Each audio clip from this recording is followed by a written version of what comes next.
সাধারণত বাংলাদেশে আমরা লাইলাতুল কদর পালন করি অনলি 27 রমজানে, কিন্তু আসলে মূলত বেজর সব কয়টা রাতে আমাদের লাইলাতুল কদর খোঁজা দরকার, যেটা আমরা প্রবাসে করি। আলহামদুলিল্লাহ আমার বন্ধুকে নিয়ে চলে আসলাম শেখ ফাতেমা মসজিদ। কেমন লাগতেছে? আলহামদুলিল্লাহ, আজকে আসছি আমরা শেখ ফাতেমা মসজিদে নামাজ পড়ার জন্য লাইলাতুল কদরের বেজর রাত।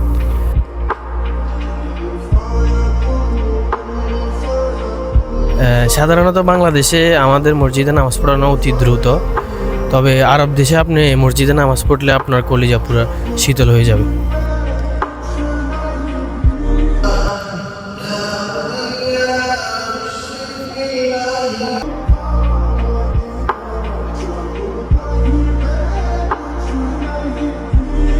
মাশাআল্লাহ, আসলে আল্লাহর উপরের প্রশংসা করে শেষ করা যাবে না।